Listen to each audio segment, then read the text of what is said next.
ناظرین کرام، 30 جولائی 645 عیسوی کو جب یزید پیدا ہوا تو اس کی ماں میسون کو طلاق ہو گئی۔ میسون اپنے بیٹے یزید کو لے کر اپنے قبیلے کلبیہ میں چلی گئی۔ کلبیہ قبیلہ ابھی نیا مسلمان ہوا تھا، جس کی وجہ سے ان کا رسم و رواج اور رہن سہن ابھی بالکل عیسائیوں جیسا تھا۔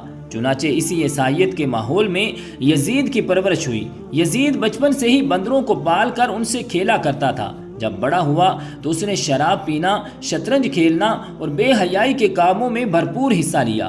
انتہائی مخالفت کے باوجود بھی یزید 60 ہجری کو تخت نشین ہو گیا۔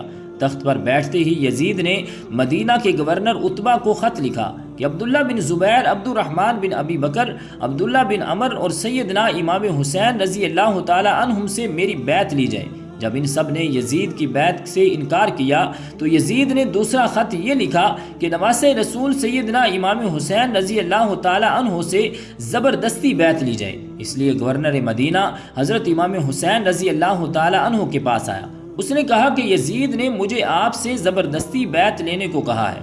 جب امام حسین نے دیکھا کہ اگر میں نے یزید کے ہاتھ پر بیعت نہ کی تو مدینے میں قتل و غارت ہو سکتی ہے، تو آپ وہاں سے ہجرت کر کے مکہ پھر کوفہ کی طرف نکلے۔ حضرت امام کے ساتھ گھر والے اور کچھ صحابہ کرام بھی موجود تھے۔ حضرت امام حسین رضی اللہ تعالی عنہ اپنے ساتھیوں کے ہمراہ کربلا میں پہنچے، جس کے بعد میدان کربلا کا واقعہ پیش آیا۔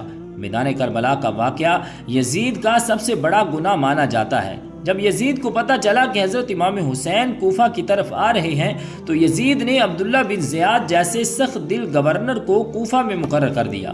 اس کو یزید نے کہا کہ حضرت امام حسین رضی اللہ تعالی عنہ سے بیعت لو، اگر وہ میرے ہاتھ پر بیعت نہیں کرتے تو ان سے جنگ کرو۔ عبداللہ ابن زیاد کے حکم کو مانتے ہوئے شمر اور عمر بن سعد نے کربلا کے میدان میں سیدنا امام حسین اور ان کے ساتھیوں کو میدان کربلا میں 3 دن تک کچھ کھانے پینے کو نہ دیا۔ ان کو شدید پیاس کا احساس دلا کر شہید کر دیا گیا۔ میدان کربلا میں شمر جیسے بدبختوں نے ایسا ظلم کیا کہ جس کو لکھتے ہوئے تاریخ کے مفسرین روتے ہیں۔ میدان کربلا میں سیدنا امام حسین کو شہید کرنے کے بعد ان کی عورتوں کو بھی قید کر لیا گیا، بچوں کو بھی قید کر کے طرح طرح کے ظلم و ستم ڈھائے گئے۔ جب سیدنا امام حسین کا سر مبارک یزید بدبخت کے سامنے لایا گیا تو اس کمینے نے آپ کے سر مبارک کو دیکھ کر ایسے اشعار پڑھے کہ جن کو بیان کرتے ہوئے بعض تاریخ دان یزید کو کافر بھی کہتے ہیں۔ کیا وجہ تھی کہ یزید نے عبید اللہ ابن زیاد، شمر اور عمر بن سعد کو اہل بیت کو شہید کرنے کی سزا نہ دی؟ کیوں واقعہ کربلا کے بعد بھی یزید کی موت تک عبید اللہ کوفہ اور بصرہ پر یزید کی طرف سے حکمران رہا؟ ایسے واقعات کے باوجود بھی ابن زیاد جیسے شخص کو اپنی مسند پر براجمان رکھنے کی وجہ یزید کے پاس آخر کیا تھی؟ 63 ہجری میں مدینے کے لوگ یزید کی بیعت توڑ دیتے ہیں تو یزیدی فوج مدینے پر حملہ کر دیتی ہے اور واقعہ ہیرا پیش آتا ہے، جس میں 80 صحابہ کرام، مہاجرین اور انصار میں سے 700 تابعین اور اس کے علاوہ 10,000 مسلمانوں کو بے دردی سے مدینے میں شہید کیا گیا۔ آپ صلی اللہ علیہ وآلہ وسلم نے فرمایا، جس نے اہل مدینہ کو ڈرایا، دھمکایا یا مدینے والوں پر ظلم کیا، اس پر اللہ کی لعنت، اللہ کے فرشتوں کی لعنت اور تمام لعنت کرنے والوں کی لعنت۔ لیکن یہ یہاں پر ہی نہ رکا اور مدینے کے بعد مکہ پر بھی حملہ کیا اور خانہ کعبہ کی عمارت پر بھی سنگ باری کی گئی۔ پھر یزید کو دی گئی اللہ پاک کی مہلت ختم ہوتی ہے۔ اب اس ظالم، فاسق، فاجر اور شرابی کی موت آتی ہے۔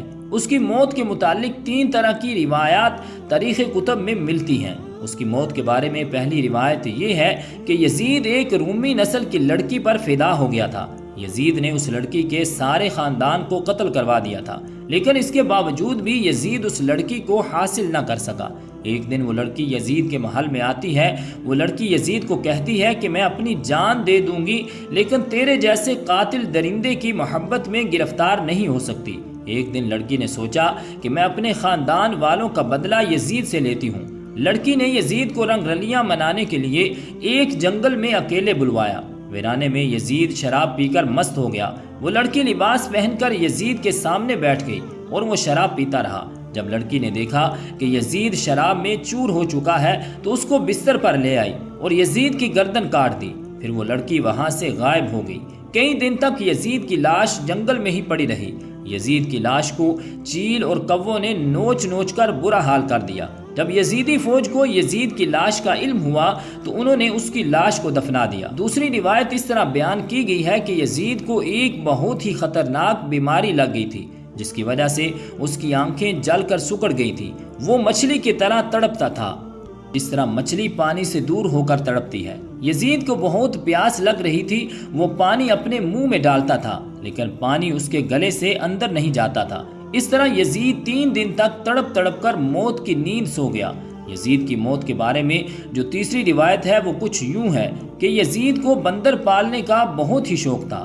ایک دن یزید نے ایک بندر کو وحشی خچر پر بٹھایا۔ خچر بہت تیز تھا۔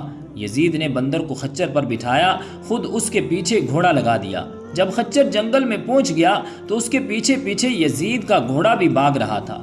جنگل میں پہنچ کر گھوڑے نے حضرت امام حسین رضی اللہ تعالی عنہ کے قاتل کو نیچے زمین پر دے مارا۔ یزید کا سر ایک پتھر کے ساتھ لگ گیا۔ یزید کا پاؤں گھوڑے کی رکاب میں ہی پھنس کر رہ گیا تھا۔ گھوڑا بھاگتا رہا، یزید جنگل میں درختوں اور پتھروں سے ٹکراتا رہا، جس کی وجہ سے یزید کا جسم تھکنے لگا۔ جب یزید کی لاش کو لوگوں نے دیکھا تو وہ کہنے لگے کہ سیدنا امام حسین رضی اللہ تعالی عنہ کو شہید کرنے کی سزا یہی ہونی چاہیے۔ میدان کربلا کے بعد یزید صرف 6 مہینے 3 سال کی عمر پا کر ملک شام کی سرزمین میں 39 سال کی عمر پا کر کتے کی موت مر گیا۔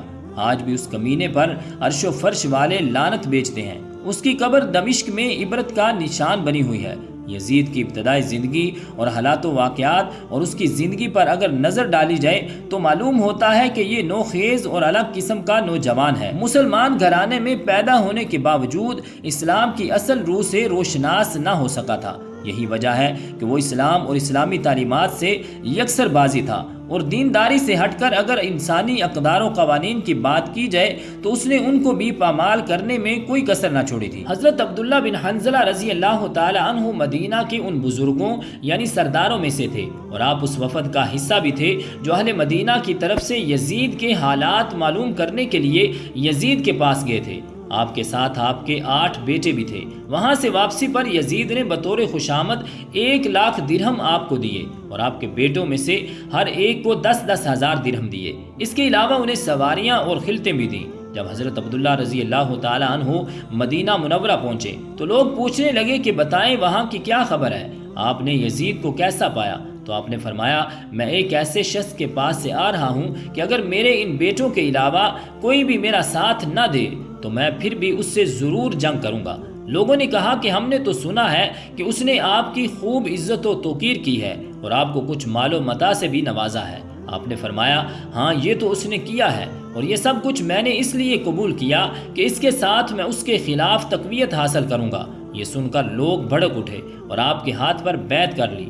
ایک زمانے میں اہل مدینہ نے بنو امیہ کو مدینہ شریف سے نکال دیا اور اعلانیہ یزید کی برائی بیان کرنے لگے۔ حضرت عبداللہ نے فرمایا کہ اے قوم، خدا سے ڈرو۔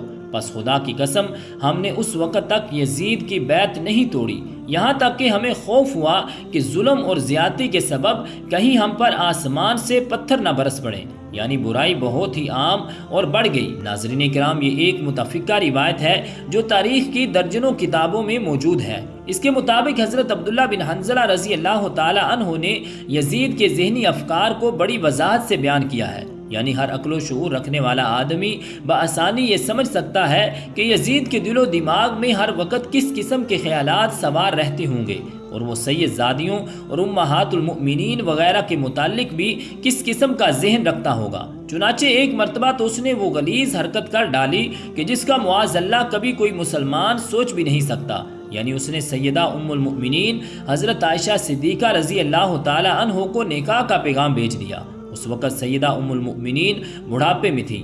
آپ رضی اللہ تعالی عنہ کی وفات میں تھوڑا ہی عرصہ رہ گیا تھا۔ یزید لعین کا پیغام جیسے ہی ام المؤمنین حضرت عائشہ صدیقہ رضی اللہ تعالی عنہ تک پہنچا تو مدینہ بھر میں اس کا شور برپا ہو گیا۔ تمام اکابرین اسلام نے قرآن مقدس سے نص صریح دکھا کر اس بدبخت یزید کو بہت لعنت و ملامت کی۔ یہ بات جب حضرت امیر معاویہ رضی اللہ تعالی عنہ تک پہنچی تو آپ نے کسی نہ کسی طرح اس بڑھتے ہوئے فتنے کو روک دیا۔